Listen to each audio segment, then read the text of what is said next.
Hello, hello. Good afternoon, good evening, good morning, wherever you are in the world. Thanks for being here, everyone. I'm going to give it about a minute for folks to join. We see a few folks popping up. Just want to make sure that the chat is working. So let me just make sure it's enabled. All right, I think it's enabled. Could you go ahead and type in the chat? Just give me a quick hello and where are you joining us from as I promote my friend Nicole to panelist? Hi, Shuba. Thanks for being here. Hey, Rob from Illinois. Thank you. We got India in the house, North Carolina, Nashville, Naples. Hey, Mark. Good to see you. Christine, thank you for joining us in the evening in UK. Hello from Arizona. Hey, Brianna. Good to see you. Awesome. A lot of folks. Hey, Nicole, are you there? I'm here. It's not letting me start my video for some reason. Can you hear me though? Yes, we can hear you perfectly. Let me just make sure if on my end I'm able to. It says the I'll make host you. stopped it, so I'll, there must be I'll a, make you a co-host. Maybe that gives you a the let's more permission, and that should work. look at All that.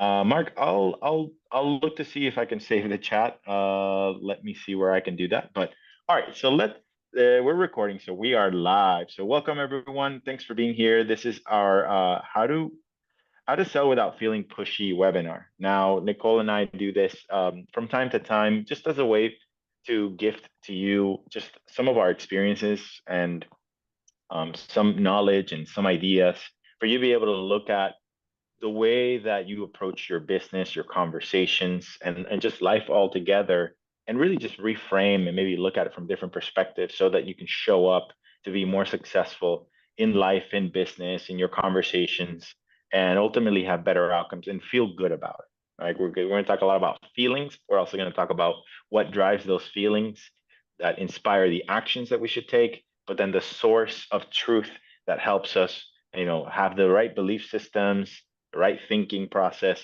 to be able to fuel the feeling and the action taking and the motivation to take the right action. So if you're meeting us for the first time, I'm Carlos Garcia, and I am a sales coach, founder of Exceed Sales, and with me is my partner Nicole Cramer. She's also been a sales coach and former math teacher and former top sales performer in her world, and I'll let her share a little bit about herself.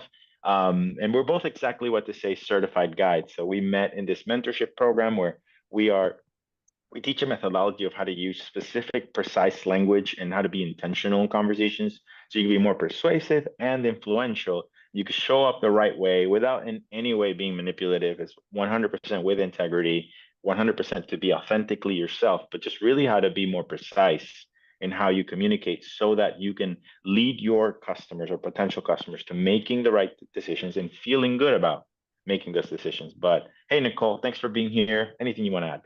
Hey, Carlos, I'm going to say the same thing I used to say when I was a math teacher. I like to nerd out in the numbers when I was a math teacher so that I could help my students learn what they needed to learn so that they can go graduate high school because they didn't want to nerd out on math like I did.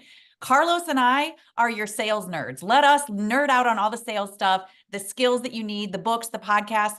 We are so rehearsed in all of that. We are so experienced with it that we want to pour into you because we know you don't want to be sales experts. You want to be the expert in the thing that you're already the expert in.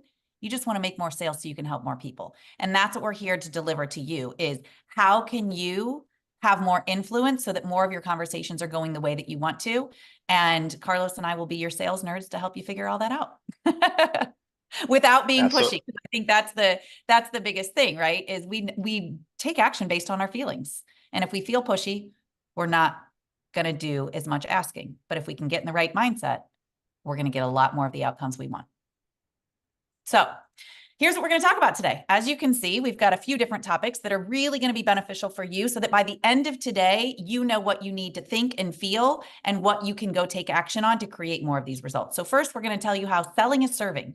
And you've got to get yourself in that mindset. I was sharing with Carlos, when I was a basketball player, we did warm-ups, we played music, we got ourselves going before we went and played in the game because we had to be in the right headspace. Same thing for all of you here today. We want you in the right headspace because if you're not thinking the right thoughts, you're not going to be taking the right action.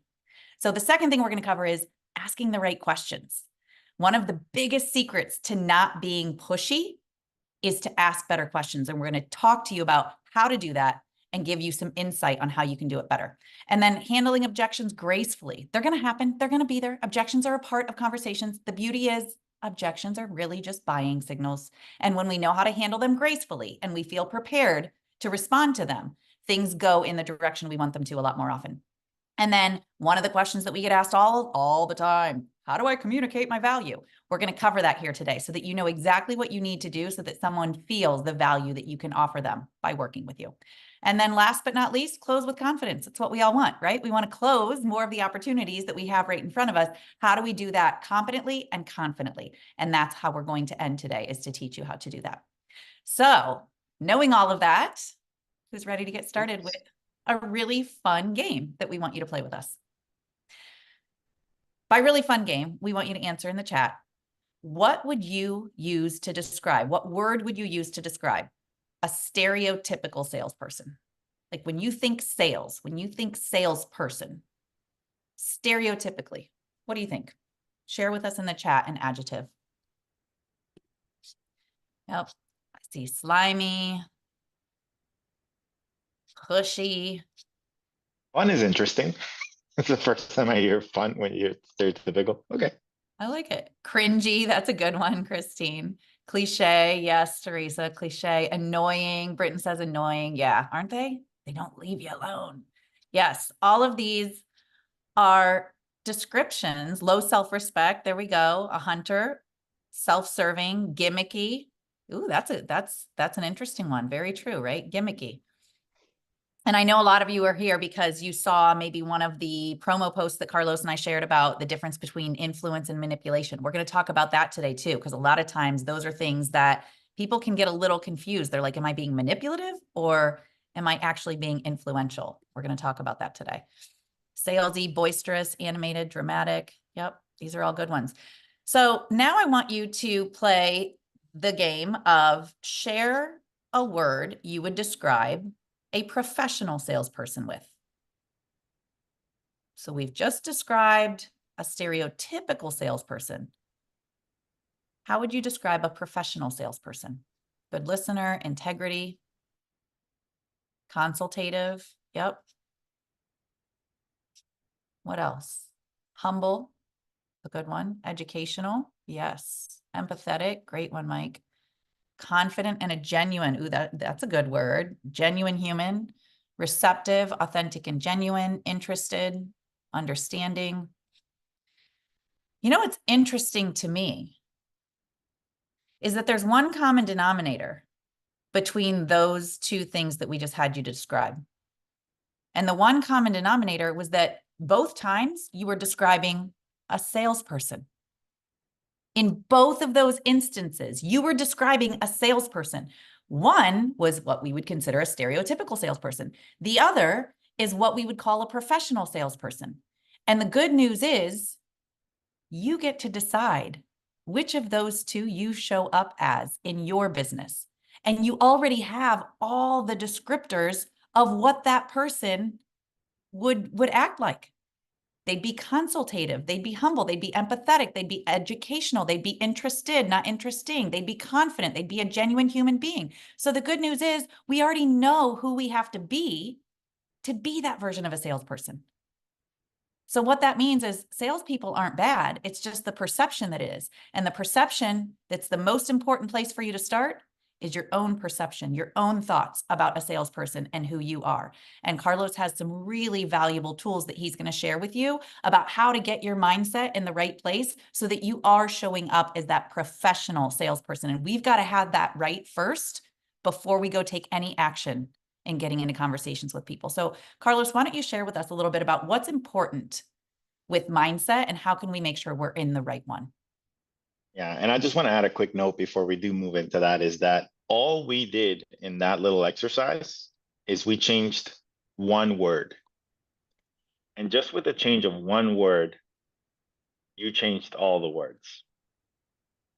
And which is why we love so much this concept of understanding when you change your words, you change your world. And so if you show up more intentional in understanding what words you're using, not only in the way that you show up for your customer conversations, but how you show up for yourself, the way you talk to yourself, the things that you say to yourself. And so we're going to talk a little bit about what is some language that we can leverage to help us elevate our mindset and maybe challenge potentially some of the things that could be limiting our potential, right? Our potential to do things that might feel uncomfortable, or to do things that are outside of our the zone of what we typically do, or maybe because our existing belief systems could have a specific perception of what that could be seen as from the outside perspective, right, without evidence. So, first question I challenge you all to ask yourselves is, what could be the story that we tell ourselves when you show up to a sales conversation, right? Are we showing up potentially prejudging, what the customer needs or doesn't need before we even started asking questions, right? Are we already in solve mode, thinking I already know what they need and but haven't even asked them one question? And that tends to be kind of a default mechanism, especially if we offer the same product or service for over and over again.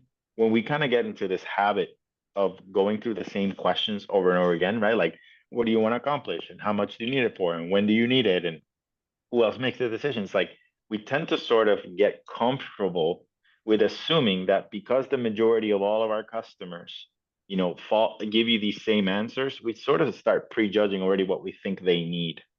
So the challenge would be here is how can you challenge yourself to show up to sales conversations or to potential customer conversations without any assumptions? Like, just clear the board, like blank.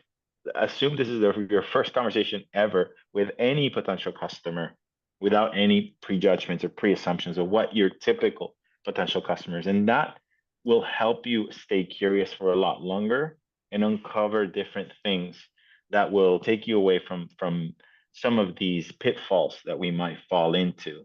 And so first understand, like, what are some of the prejudgments that we might be making coming into these conversations, and could we just challenge those and instead show up 100% curious, just a blank canvas, and assume you know nothing, right? Now we want to prepare for the conversation. We want to try to prepare what kind of questions we want to ask, which is something that Nicole will talk about. But the other piece is, what stories are we telling ourselves about us? Like, I don't, and that's what I want to talk about. These are some of the things that, in my experience, and Nicole could attest to this, that when folks come to us saying, I want to get better at selling, but I just feel like I don't want to come off as salesy. These are some of the things that we hear when we ask them, well, why aren't you doing that? Like, why aren't you asking? Why aren't you following up? Why aren't you communicating the price in the first call? Whatever that thing is, right? Like, oh, I'm afraid to, or I'm afraid that they'll reject me, or I don't want, I feel like I'm bothering them, or they'll think that I'm greedy, right? Or you just self-qualify. I'm not a good salesperson, right? Or I'm afraid to sell. No, and the truth is what you say to yourself is what you're going to believe. And the only way you can combat that, the only way you can challenge that, is by looking for the evidence, right? What evidence do you have that that's true? So always ask yourself, what evidence do you have that that's true? And if only you had one bad experience, because sometimes through one negative, traumatic experience, right? You never want to go through that uncomfortable feeling again. You then just generally say that because of this one bad experience, then everything becomes the reality or the truth of that. So we have to hold ourselves back. And again, we want to look through things rather than through self-judgment or judgment of others or judgment of the circumstance, instead looking at it through curiosity. Nicole, what would you add to this? Well, first of all, I think it's funny because when you were saying that, what I was thinking of, it's like if you went to a buffet and one of the things you tried on the buffet was bad, and then you're like, I'm never going back to that buffet again. Nothing there is good, right? Like, we want to be careful that one bad experience isn't going to create these limiting beliefs. Just like you can see on the screen, I don't want to bother them. They'll think I'm only after their money. I'm not good at selling. I'm afraid they'll say no. Like, chances are you've had some bad experiences with sales, buying things in the past, but chances are you've had some really good ones too. And when we're focusing on just the negative, right, what you focus on is where your energy flows. And if your energy is in all of these thoughts right here, you're not going to take action. And something Carlos and I were talking about earlier that I think is really interesting is what happens is we get ourselves into a really good conversation and we see an opportunity, but we're so afraid of being pushy. We're so afraid of actually asking if that person wants or needs help that we decide, even though we're so close to the finish line, we decide, you know what? I don't want to feel pushy. I don't want to feel aggressive. So I'm just going to go back to the start with somebody brand new. I'm going to put all my effort and energy into finding somebody brand new. Just to what? Just to bring them back to that exact same right before you cross the finish line, decide that you're, and then that's going to be a cycle over and over and over again. And you're never actually completing what it is that you really want to complete. And it's really just coming down to one thing. It's how you feel about it. And that's why this piece is so important that Carlos is talking about, is how you feel determines what actions you take. Right. And so just know that this is the actual definition of mindset. There are 3 or 4 different definitions, but I brought the 2 that I feel like were the most important to know. Is that this is mindset is all about how we see ourselves, right? And then how we see ourselves help us build what beliefs we have about ourselves, about others, about the world around us. It determines our worldview, right? So if we can influence probably the biggest person that we need to influence ever in our lives, is always starts and ends with ourselves. It's the first conversation we have is with ourselves when we wake up, and the last conversation we have in the day is with ourselves. If we can control just that, we can at least influence that, then we can influence the outcomes of the external things, right? Like conversations with others, how we approach business, how we approach getting new clients, how we approach rejection, how we approach obstacles, how we approach objections. And these are all things that lead to that.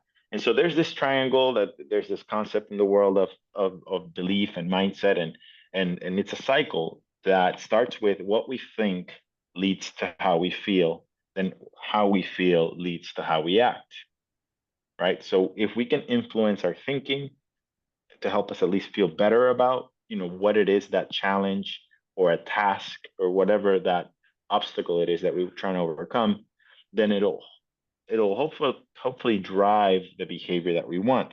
The challenge that I want to share with you, and you've probably heard this from a lot of folks that do a lot of coaching, is that movement is so important. And I want you to self-reflect to the last day that you sat all day doing nothing, doom scrolling, and how you felt doing nothing but just thinking your way through an entire day, right? You felt unproductive, probably. You felt like you were watching other people living their best lives and you weren't doing a thing. You didn't move a finger. And you felt even less motivated to go to the gym or less motivated to do anything.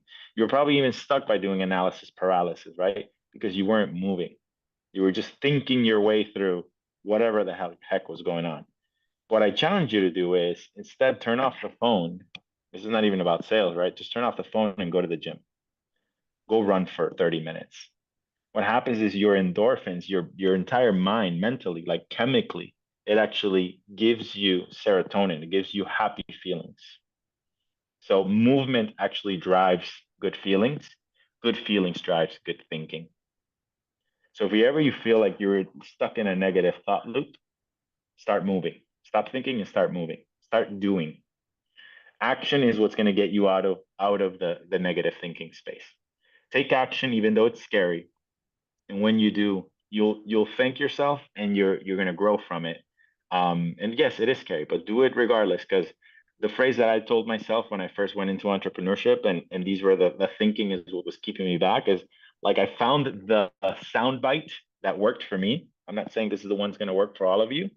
Is every time I was scared to do something, whenever I was in analysis paralysis, the thing that I said to myself that helped me have the courage to take action was, "You're not going to die from this."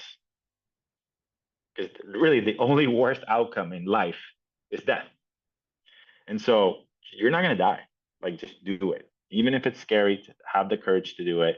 And you're going to see how different this is going to transform the way you approach conversations, and just really overcome the fear of those things that haven't been proven to be true. So what needs to change in our mindset so we can show up in sales conversations confident to achieve better results? it's movement. It's doing things even though they're scary, right? It's showing up to these kind of webinars, even though you're like, oh my God, I still feel a weird way about it, or I still think a weird way about it. At least you've already taken the first step, right? You've been courageous enough to show up to this. But let's talk about some other things that will help us really show up to conversations without feeling pushy, right? And so we do that by being pulley. And the only way we can do that is by understanding that this is one of the four cornerstones in our thinking philosophy. But when it comes to self-talk, is you do things for your reasons, not theirs. Oftentimes we worry too much about what others will think. If I do this, if I say this, if I record myself, what will they think? What will they say? Well, here's the reality. The only people ever think about most is themselves. So when you're sitting there thinking about like, oh my God, what will they say? What will they think? They don't care. All they care about is themselves. If you think you're self-conscious, everybody's self-conscious. That's a fact. So again, you just have to have this delusional confidence is what I call it. Like you have to be inside your head, you have to be delusional that you're the shit, even though you may not have the evidence that you're the shit yet, but you're the shit. And that's it. Like I'm the shit. And that's it. Like who's going to tell me I'm not the shit? In my head, I'm the shit. I'm the best. And maybe I don't have the evidence yet, but at least I'm the fact that I'm courageous enough to take the steps and the action to work on myself to become that. That's the best way for you to take the best foot forward. So let's kind of finalize this concept. Is that in our 4-week boot camp, we talk a lot about mindset up front before we talk about sharing you the practical aspects, right? What are the magic words that you need to use? We can give you all the words in the world that you can leverage to try to get better at what you do. But if you're not in the right mental framework, with the right tonality, with the right level of curiosity, it's going to be harder for you to be successful at leveraging this language to influence your conversations. And one of the perspective changers that we'll share with you, we're not going to use as many examples, is that if you ask yourself, could it be possible? Whenever you're faced with some of these challenges around limited beliefs, what possibilities could you create out of that? And that's one of the aspects of the 4-week bootcamp that we'll cover, which later on we'll share more how that will help you shift your mindset so that you can feel good about showing up to sales conversations. So with that being said, Nicole, let me turn to you and let's talk about how do we ask questions to not feel pushy and feel more pulley? Well, and this is really the secret. This is really the secret. Like if all of you saw the title, How to Sell Without Feeling Pushy, and that's why you showed up, then I'm about to drop that gold nugget right on your lap right here. This is how you sell without feeling pushy. You ask questions. So just imagine you're walking down the street and somebody falls off their bike right in front of you and they break their arm. What would you do? Go ahead and just type it in the chat real quick. Just imagine you're walking down the street, somebody right in front of you falls off their bike and breaks their arm. What would you do? Help them? What would you do? Help them? Call 911, ask if they need help, attend to them, says Javier. You'd help them because you could clearly see, Drew says comfort and call for help. There we go. Call in a professional. Exactly. You can clearly see that there is a situation that you can both agree needs to be addressed because there's a broken arm, right? You can see it, they can see it, you agree, let's give our attention to this problem. In a sales conversation, there is the equivalent of a broken arm, but you can't see it. So the importance in asking the right questions is when you ask the right questions, you're uncovering the equivalent of the broken arm because somebody has a problem. They have a challenge. They have something that they have not been able to figure out how to do that you, as the professional and the credible expert, have a way that can help them. And they know that, and that's why they're in a conversation with you. That's why they're entertaining a conversation with you. So your job is to ask the questions that reveal the broken arm. And when you stay curious and ask questions, what that does is it makes you interested in the other person. And it gets you to a place of agreement that, hey, this is something we might want to give our attention to. Or maybe it's not at the we stage yet. Maybe you're helping them realize that it's something that they are finally prepared to give their attention to. But if you don't ask the right questions, you'll never arrive at that realization for yourself, and neither will they.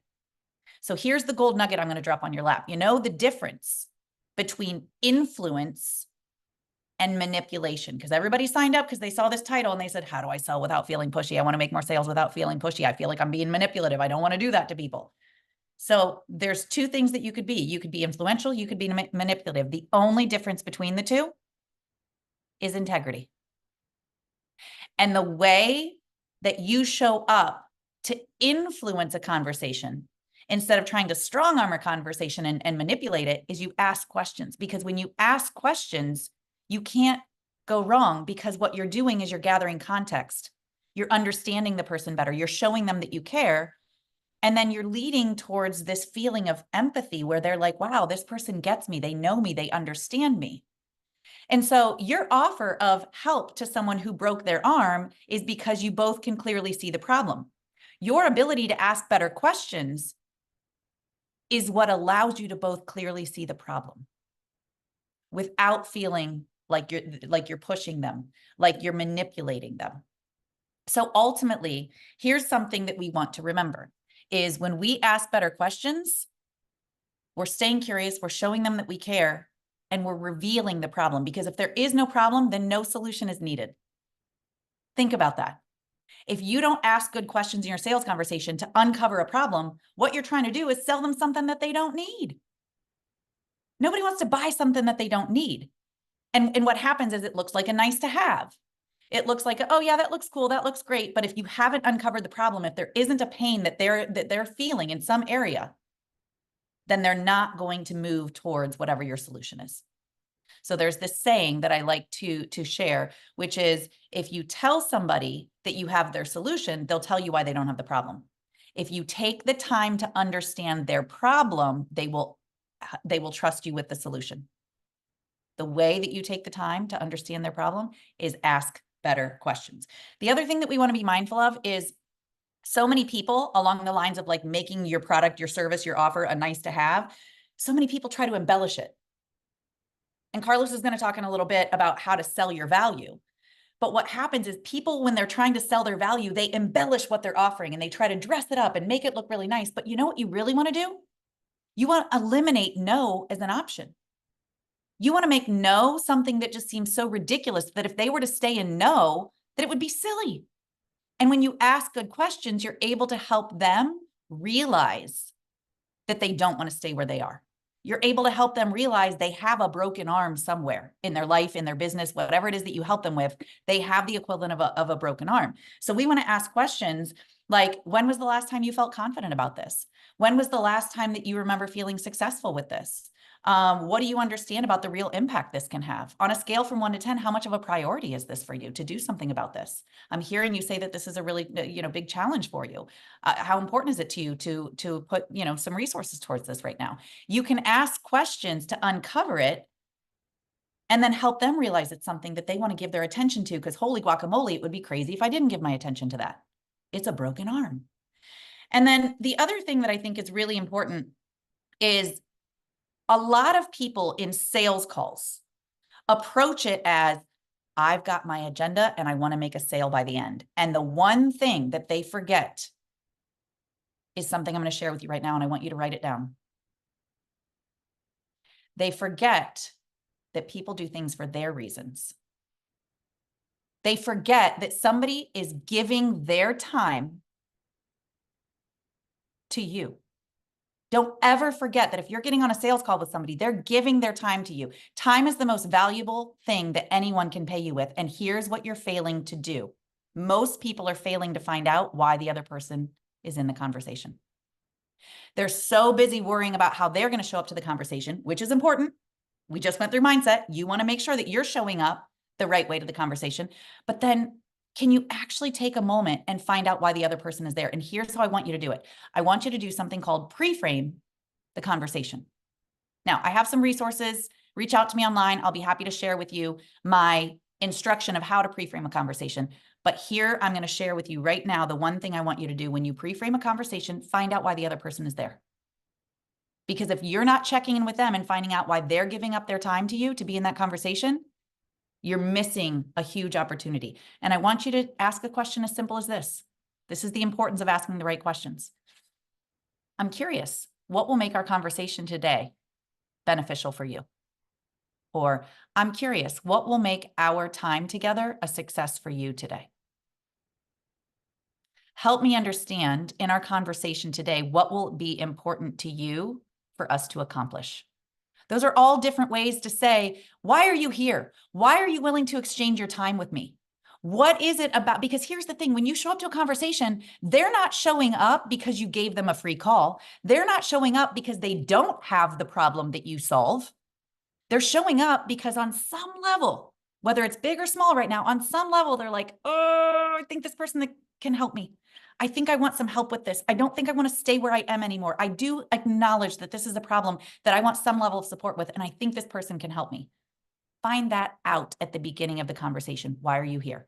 And instead of just Nicole, asking, why are you here? Say, what will make this a success for you? Carlos? I just wanted to add, like, I mean, just imagine if you start the call with something like that, with the question, and could you rephrase it again because I didn't have a chance to write it. Is what's that first question in the What will pre-framing? make our time together successful for you? What are you hoping to get out of our conversation today? Does that sound salesy? I'm asking in the chat. Does that sound salesy? If that's the first question that you're asking in the call, and you're making it about them, not about you, does that sound salesy? No, right? It sounds like you are in service to them. Yep. So always start the call with what's on your mind, what would you like to accomplish, how do you feel like this would be the most helpful for you, right? Yep. Like you're making it about them.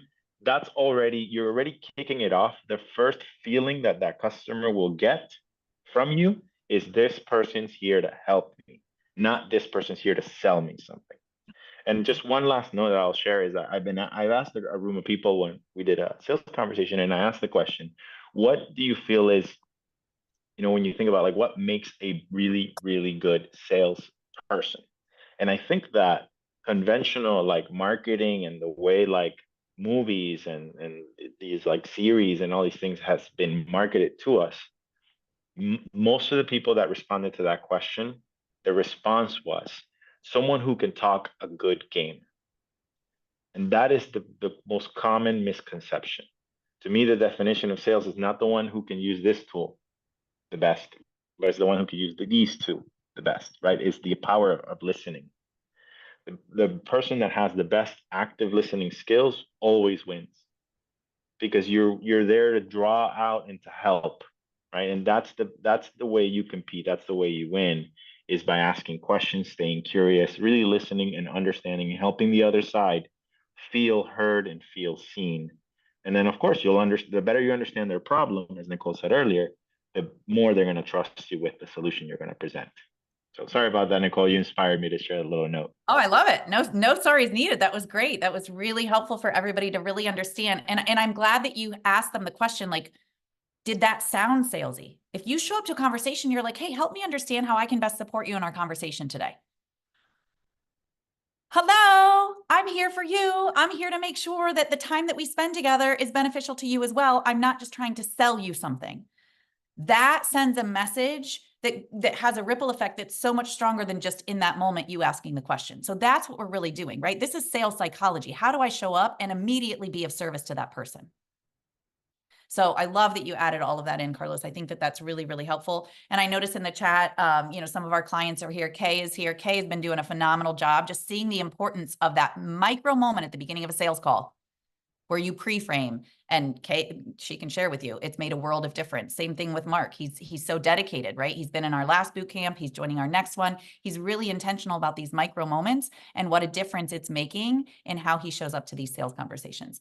So like we said, ask better questions. And when you ask better questions, the next point that I want to make is it helps you handle objections more gracefully. Because what happens when you ask questions? Well, first of all, the person in control of the conversation is the person asking the questions. Carlos just made a really, really powerful point that most people think if we're talking, we're good communicators. Listening is communication. Listening, if you're a good listener, you're gathering context. And guess what everybody loves to talk about? Themselves. You're letting them feel a certain way, like you really care about them. And then when you get to the point of handling objections, you've gathered some context because you've asked good questions. You've understood why the person is there, why you're in that conversation. And it helps you handle objections and respond to them much more gracefully. Let me share something with you right now that I want you all to write down. Here's what an objection actually is. It's a buying signal. It's a buying signal. If somebody really didn't want it, they'd say no. They'd say, this doesn't sound like something I want. Let me give you a quick, silly example, but I think it's going to stick in your mind. If right now Carlos was like, hey, Nicole, I'm going to stab you in the eye with a fork. You know what I wouldn't say? I wouldn't be like, well, I don't know, Carlos, do you think it's going to hurt? Do you think I'd have to go to the hospital? Because I don't know if I have time to go to the hospital today. I don't know if it's the right time for me to go to the hospital and get my eye treated. Like I wouldn't start objecting. I'd be like, no, Carlos, don't stick a freaking fork in my eye. Right? If people are super, super clear, this isn't for them, they're going to say, this isn't for me. They're not going to start asking questions. So when somebody asks you some questions, I know that that's probably a really ridiculous example, but hopefully now it's gotten your eyes on the right place that an objection is a good thing. And when we've asked questions and we've really understood the person, then we're able to respond better because we know more about them. We understand more about them. And Carlos, I think you have something to share right here about handling objections. Yeah, and I think like when we think about objections, right, it's like typically the most common ones we get is, what's your price, or why so expensive, or let me think about it, let me talk to my spouse. But objections usually generates a little bit of anxiety, a little bit of like that nervous energy, right? Because it's like, how do we respond to that? And what's really funny is that if we've done this long enough, they show up every single time, or at least every other call, right? And it's like, yet we still show up the same way, right? Because we haven't prepared to know exactly how to respond to it. But what happens to our heart rate? Does it increase or does it decrease when we're faced with an objection?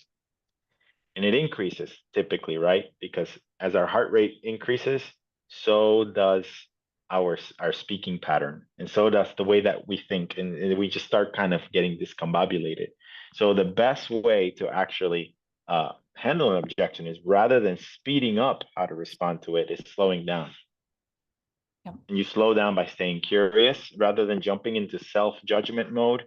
Oh my God, what am I gonna say? It's gonna sound wrong. And if I say it this way and that, and then you start negotiating with yourself. Like, how many times I've had people that have told me that sometimes I communicate the price, then I see their face, and as I see their face, I get nervous. So then I lower the price and I negotiate with myself and I end up underselling. And it's like, why are you doing all that? You cost yourself money. Like, right, like you just negotiated with yourself. Who does that? But that's because we start getting nervous, our heart rates start getting up. So observe yourself during these moments of objections. And is that happening to you? Are you getting nervous?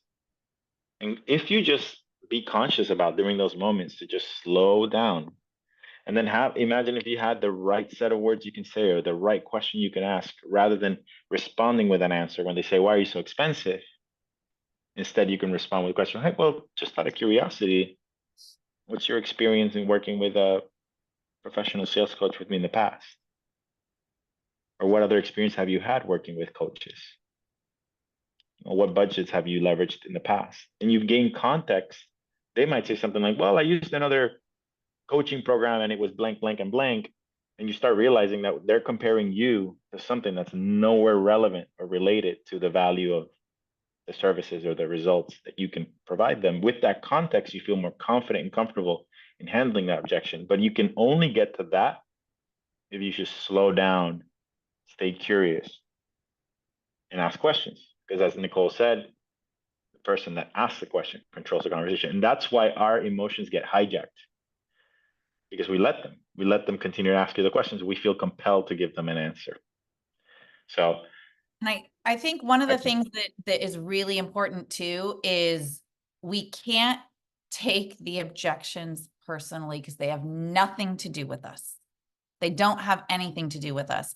And doing the work so that we can be unattached to the outcome is one of the best ways to, number one, not take it personally. Number two, to handle objections better.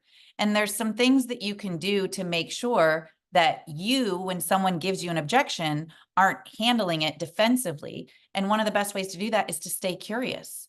Like the other day, I was talking to somebody and they were worried about the budget conversation. And the person that they were in a conversation with said, I don't think we have the budget for this. And they said, how do I respond to that?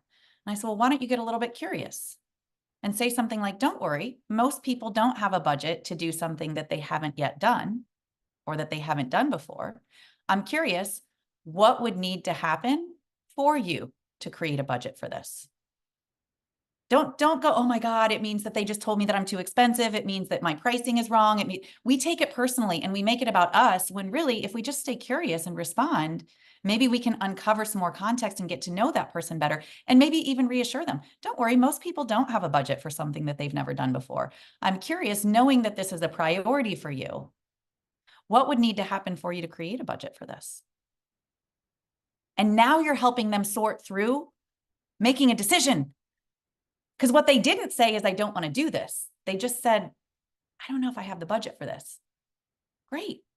How can you help them sort through making a decision to create the budget for that? That's really where we want to be. How can I stay curious? How can I help this person make a decision? And Carlos and I like to talk about something that we call with or without you energy. So how can you be in that moment from a place of service with or without you energy? I don't need you to say yes. I don't need to overcome this objection for me to feel good about myself or my business or anything else. I'm here to help you make the best decision for you. This or something better. That's what I always think. This or something better. Either this person knows that they want the help and they're ready to say yes, or there's something better coming along. But I know that I'm not going to take this personally. I'm here to just help this person decide what's best for them. And that's where I'm going to position myself in this conversation, with or without you energy. And that's a phrase that's coined. I want to give credit where credit's due. I heard it first from Daniel Priestley.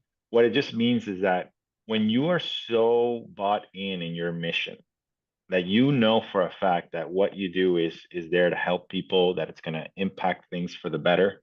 And when you believe so much in yourself and your ability to solve problems, and your qualification to have the technical knowledge, expertise, whatever that means, to be able to accomplish that outcome that the clients, and if you can transfer that energy with confidence but not arrogance, that's the energy that you want to show up in, right? It's like, so what would you like to do now? And if they say, well, let me think about it, I was like, well, just out of curiosity, what is it that you need to think about? Well, the budget seems a little bit high for me.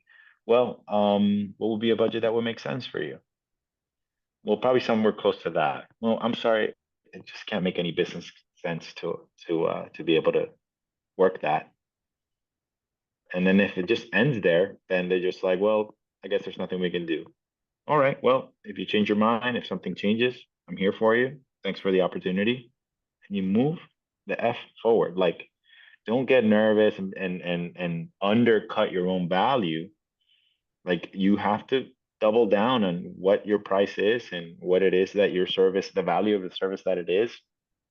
But be able to do that with confidence and get enough reps to do that.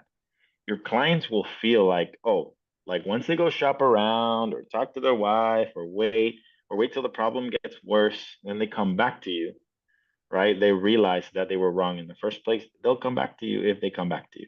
And if they don't, then that's not the kind of client you want. That's the other thing. It's like not every single sales opportunity is meant to be a client for you. Not every client is a fit for you, just like you're not a fit for every client, right? And just be okay with that, right? Go ahead, Nicole. One last thing that I just want to share about asking better questions, right? Because we've said, hey, one of the ways to sell without feeling pushy is to ask better questions. Well, in the example that Carlos just gave you, a lot of us have gotten to that point where somebody says, oh, I don't know if I have the budget. And it's kind of like, how could I have handled that differently? Well, how could we build the case to help them see that they don't have the budget not to do this? And one of the things that Carlos and I are really intentional about teaching in our boot camp that we have coming up later this month is we help people understand where to ask the questions in the conversation. Because if you've uncovered context for that person that helps them see the money they're losing by not making this decision. This is what I was talking about earlier, by embellishing yes versus destroying the option of no. If you have asked questions that we teach you how to ask in our boot camp that reveal that that person is losing a certain amount of money by not addressing the problem, all of a sudden the budget conversation sounds ridiculous. They're like, I'm losing $7,000 a month by not doing something about this, but I don't know if I have the budget to pay you $2,000. What? Right? Doesn't that almost seem so ridiculous? But the person that can do that is you, and you have to do it earlier in the conversation by asking some questions, so that, I like to say, handle objections before they handle you. Why are we waiting until the moment that somebody says something to us to go? It's like one of the things that Carlos and I teach, and I've always taught my clients, is let's find out at the very beginning of the call if there's another person involved. Why are we going to wait until the end of the call when somebody says, I need to go check with my husband, I need to go check with my business partner? Why are we waiting? Let's find out at the very beginning. Hey, if what we discussed today sounds like it might work for you, who else in your world does this decision impact? Let's find out at the very beginning if there's somebody that might make an appearance at the end of the call, so that we're not surprised. So I think that's really, really important, is understanding that asking those questions is what allows you to handle the objections. Real quick, Nicole, I want to do a quick commercial. So you've enjoyed this so far, right? We're 47 minutes into the call. The good news is that Nicole and I have a 4-week boot camp. We have some of our grads here. So I want to give a shout out to, I believe, Mark is here. I know that Shuba is going to be joining us on our next cohort. It starts on August 20th. It's going to be at 2:00 East. It's typically $4.99, but because you decided to be here, have the courage to show up to this webinar, we want to give you a special coupon code. For those who actually showed up to the webinar, you get rewarded with a $100 special price off. It'll be $3.99. It's going to be 4 weeks. It's about an hour and a half per session, and we go over the magic words. We go over the mindset. We go over answering your questions around, like, what happens with this objection? How do I overcome that? And how to close deals, and how to apply to get those results immediately. So I shared the link and the code in the chat as well. But on to our regular scheduled programming, I just want to offer that because I know that some folks tend to drop off a few minutes prior. So the next piece that we want to talk about is, how do you communicate your value? Well, the way that you communicate your value is exactly through what Nicole was sharing. If you ask the right questions and you can uncover the evidence and their reasons. One of the things we keep on saying is that people do things for their reasons.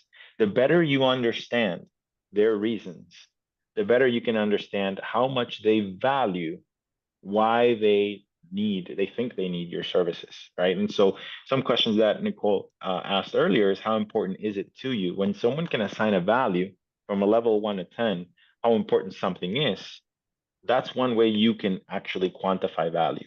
You could also say, how would you feel if? So how would you feel if you were to hire me? And 6 months from now, 1 year from now, you get the results that you wanted. What needed to have happened? Now the person is self-discovering how you communicate your value. And then the next thing is, how do you ask what are called implication questions? What would be the impact if you were to hire me today, and let's say everything works exactly as we designed it to work? What would be the outcomes that you would get as a result of it? Well, if you help me get my home, well, let's use the real estate, because I just saw real estate as an example, right? You help me get my home at a better deal. It helped me save all this money that I've been spending on renting, and build equity, and help my family and my kids get into school, and what else, and what else, and what else. And all of these things are sometimes not quantifiable value, like actual savings of money, or money that you're going to make them. But it can be value to them, the perception of value to them, because it's about their reasons, right? Because what they value is being able to have a secure future for their children. What they value is being able to move to a home where they can feel like their kids can grow up in, and have lasting memories, right? So the better you understand their reasons, the better you can quantify or even qualify what those reasons are, and be able to assign a level of value to them. So you communicate value by staying curious, asking questions, and ask value-based questions. Value-based questions are less fact-finding, and it's more, how would you feel if, how do you feel about now, and how would you feel about later, right? Like getting them to assign a level of value, and really assign their emotional value behind whatever problem or outcome needs to get solved. And then lastly, let's say you get through asking the questions, you got your mindset intact, you got the objections you were able to handle gracefully, and you were able to communicate the value of your services. What happens next is that you literally just say, so based on our conversation, it sounds like this is going to make sense to you. What happens next is I'm going to send you a proposal, or I'm going to send you a link for you to make your deposit, or I'm going to send you the contract for us to start the engagement on this day. And be as simple as that. People want to know what happens next out of every conversation, right? Like we're doing all this stuff, right? Nicole and I are doing this stuff. We're giving you the steps to what happens next. What happens next is if you're the kind of person that feels like wants to invest into their growth, into their sales success, then what happens next is maybe a 4-week sales conversion bootcamp would be the right thing. So you see how smooth that was, right? That transition. So I want you to apply that same concept with your customers is if you're ready to land the plane, all you just need to say is the magic words, what happens next is. And just be ready to know what to actually say, what does happen next. You better have a process, right? Like don't wing it. Don't be like, I'll just send you an email sometime in the next 3 to 6 days. You want to be very specific about what they should expect and make sure you deliver exactly what you said you were going to deliver, because that's a big credibility builder or a credibility crusher. Right? If you're going to make a commitment of what you're going to do next, you better support it. You better back it up. So, Nicole, anything you want to add to that aspect of closing with confidence? Yeah, I think it's still back to the selling is serving. Like when we close with confidence, what we're really doing in closing a deal is we're just asking somebody to make a decision. That could be yes, that could be no. But the decisiveness around making a decision is what we want to encourage. Remember, we're there with or without you. We're not going to take it personal. Nothing's gone wrong if they decide that it's not the right time for them to move forward with this. That is still of highest service to them. If you've helped them get to a point of clarity where they've realized, now isn't the time for me to put my energy, my investment, whatever, towards this. They benefit because now they know it's not something that they want to address right now. You benefit because Carlos said this earlier, move on. There's somebody out there who is ready to say yes. Our job is not to control, because we can't control when people are ready to buy. There are now, soon, and later buyers. Our job is to help them get to a point of clarity. Do I want to address this now, or is this something that I want to put off? And either way, we've helped them make a decision. And that's where we can close with confidence, because what we're not doing is saying, oh, I need this to turn into a client. I need them to say yes to me for this to feel like a success. Remember, selling is service. Are you getting on that call to help them become a better version of themselves by the end of the call? Because you getting them to a point of clarity is that. If you leave somebody at the end of the call in maybe land, what you've done is you've just spent 30 minutes with somebody and you've dropped them off at the same damn place that they were at when you started the conversation. If you've helped them get to a level of clarity of like, ooh, I do want to do something about this now, or no, I don't, you've served them. So closing with confidence, it's still about serving them and helping people get to a point of clarity of what they'd like to do next. And sometimes what they'd like to do next is pay you money and work with you. And sometimes what they'd like to do next is put this off for another time. But at least you have that clarity, and so do they. Great. So we're going to actually open it up. We got a few minutes to open up for Q&A. We did have a question up here, and I'm going to try to understand it as best as I could. Not sure if Ahmed is still here. If you want to add clarity to the question, Ahmed, in the chat. But if I want a customer to offer him a service, but because lack of experience, I couldn't manage to make it and found other. Yeah, I don't quite understand. Not sure if you can interpret this question, but I'm guessing that maybe the limitation here is that you're feeling challenged to offer him a service because you feel like internally you may not have enough of the experience to actually do it. If I'm interpreting that question correctly, then I would just say do it for free and learn how to do it the right way and earn the business.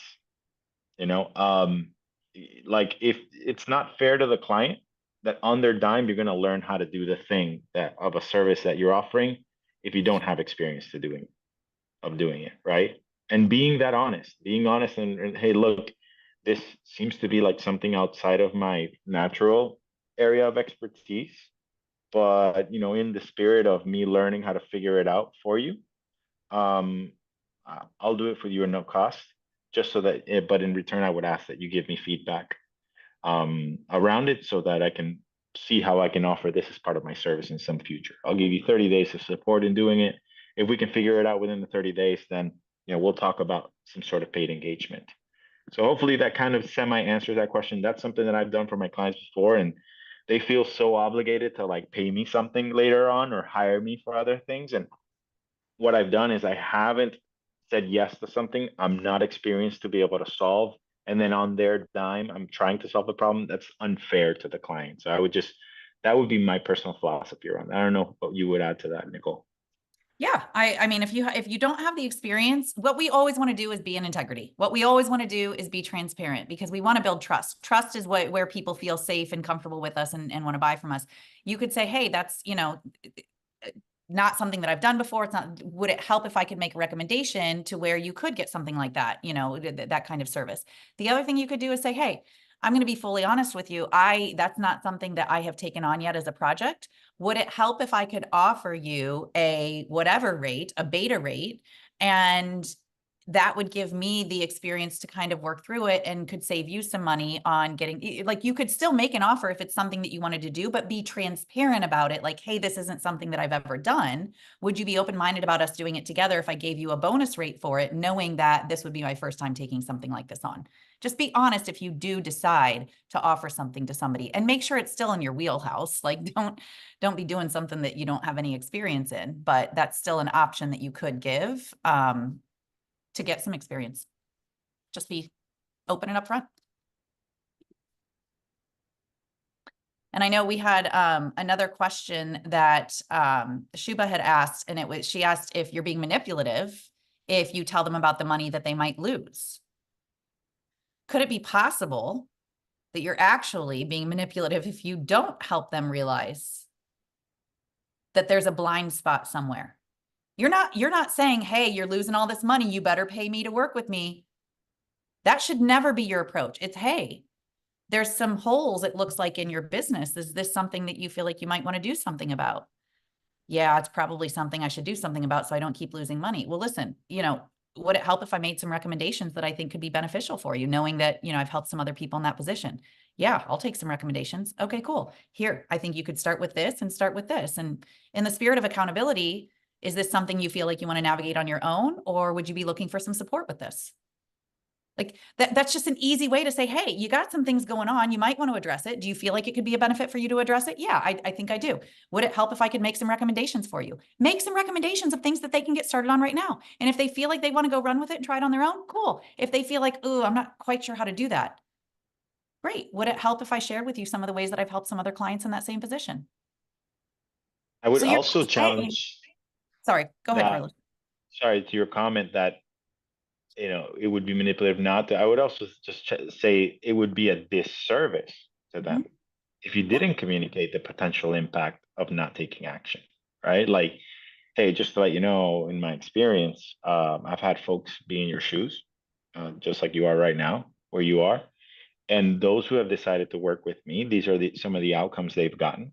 I'm not saying that that's going to be the exact outcome you've had, but the good news is that, you know, in my experience, this is something that you should look to expect with working together. But counter to that, I've had an example of a customer who decided to not make that decision, and they waited, and because of it, here was the impact, right? So you can offer the gain and you can offer the loss, but psychologically speaking, most people move more, they're motivated more by loss aversion, the FOMO effect, as you know, right? Like you see it everywhere in the marketing when people say we only have one ticket left to whatever, or 24 hours left, or by end of today, the sale ends now. People out of FOMO actually make that impulsive decision. And I'm not saying you want to use that in any manipulative way, as Nicole said, but truly, if your calendar and your capacity may not have the ability, you may want to impress upon them that, you know, not making decisions, you're basically, it has a cost, right? Not making the decision to move now is a cost, right? You're leaving money on the table, or you're going to continue to have the problem that you have. You're going to continue to have the negative impact that you're having. You're going to continue to feel bad about the thing that you haven't decided to fix. So I think it's an injustice to the client if we don't even communicate the impact of not taking action, the consequence of not taking action. Yeah.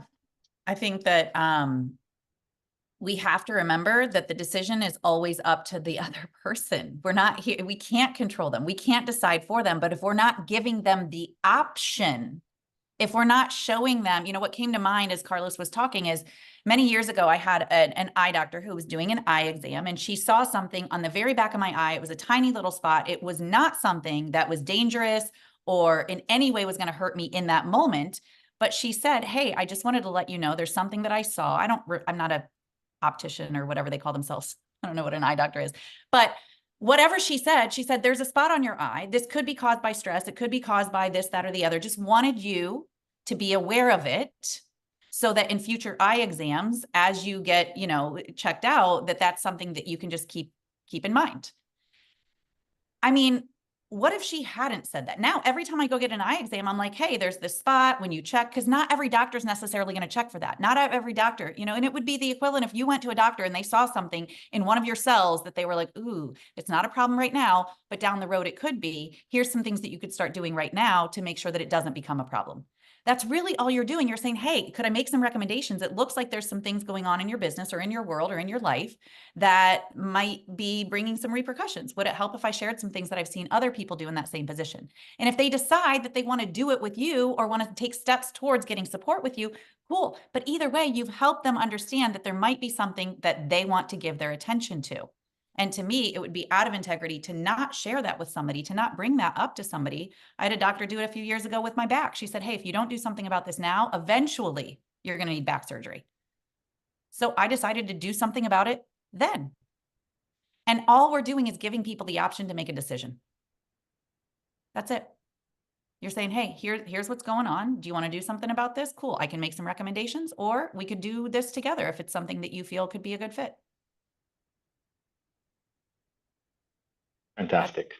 Well, folks, thanks for joining us today. We went a little bit over our time. There is a Q&A left unsaid. We won't forget about you, Javier, but the good news is that Nicole and I are available if you want to email us with whatever questions kind of came lingering. You want to, you know, ask us one-on-one. But again, if you want to have an opportunity to join a group, or you want to work on yourself and truly transform the way you have conversations so you can get better sales results, join us in the boot camp. You won't regret it. We had a student recently graduate the cohort, and he ended up closing $6,000 of new business just because he changed a few little words in his conversations. And he changed his mindset a little bit around how to approach conversations. And going back to Nicole's reference, rather than looking for a brand new client, all they did is tap into the existing conversations they had, and they revived a few of them. And because of it, just little tweaks that turned into $6,000 of new business opportunities. So we hope to achieve that for you. Is, you know, this investment is going to give you multiples in returns, and hopefully it opens the door to possibilities so that you can show up the conversations with sustainable success in your sales. So email me or DM us via Instagram or however you want with any lingering questions that we were not able to answer, and we're happy to be of service to you. And if you're joining our bootcamp, and we'll see you on August 20th. If not, keep hanging out with us. We got a bunch of other events that we've got coming up leading up to the boot camp. And thanks everyone for being here, and wishing you a wonderful afternoon and happy selling.